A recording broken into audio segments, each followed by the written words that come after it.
whistled and I had trembled towards surrender. Chased my heart adrift and drifted home again. Plundered blessing till I've been desperate to find redemption. Every time I turn around, Lord, you're still there.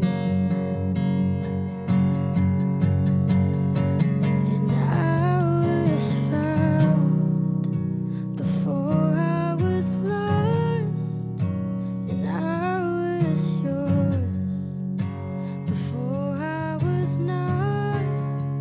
There's grace to spare for all my mistakes, and that part just wrecks me. And I know I don't deserve this kind of love. Somehow, this kind of love is who you are. It's a grace I can never add up to be somebody you still want. Somehow, you love me as you find me. Oh, you love me as you find me. Who am I to think your glory needs my praises? If this borrowed breath is yours, Lord, take it all. You are faithful and you are gracious, and I'm just grateful to think you don't need a single thing, still you want my heart. And I was found before I was lost, and I was yours before I was not. You wear the scars for all my mistakes, and that part just wrecks me. And I know I don't deserve this kind of love. Somehow, this kind of love is who you are. It's a grace I could never add up to be somebody you still want. Somehow, you love me as you find me. Oh, you love me as you find me. You love me as you find me. Oh, you love me as you find me. You love me as you Your find love's too good to leave me here. You love me as you find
deserve this kind of love. Somehow, this kind of love is who you are. It's a grace that can never hide, to be somebody you still want. Somehow, you love me as you find me. You love me as you find me.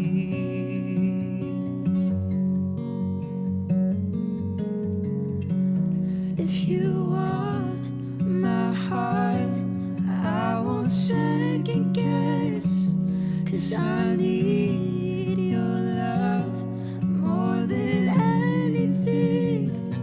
And I'm yours, your love's too good to leave me here. Your love's too good to leave me here.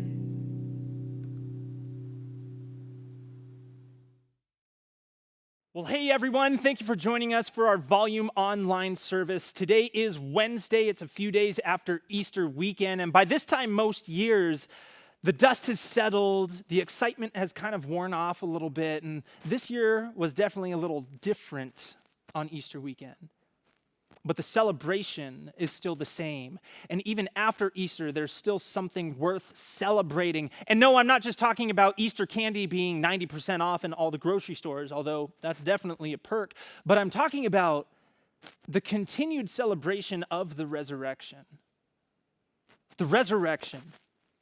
Even just in that one word, we find so much of the criticism and skepticism of the Christian faith, and yet in that one word, the Christian faith finds all of its power.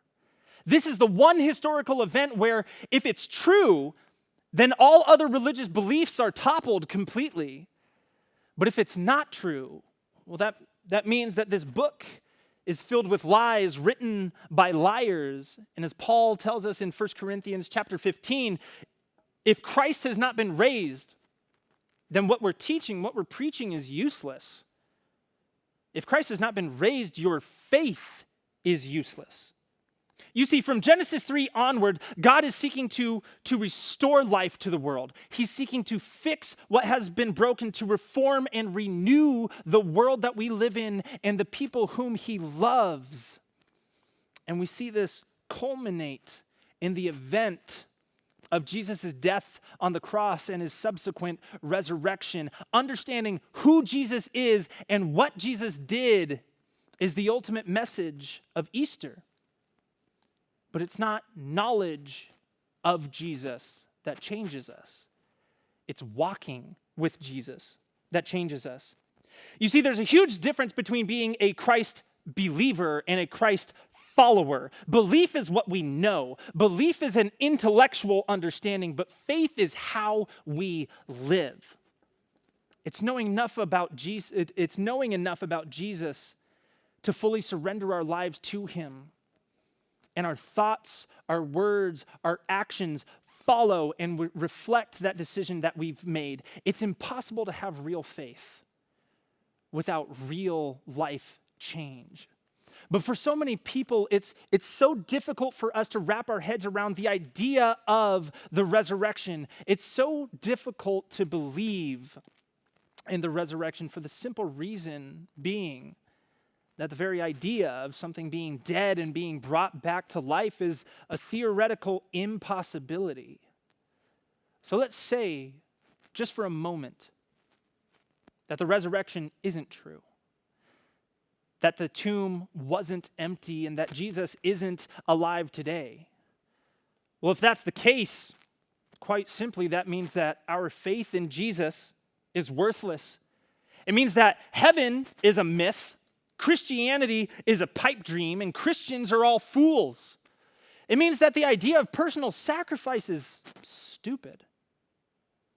But if it is true, if the resurrection is true, if the tomb was empty and Jesus is alive today, what are the implications?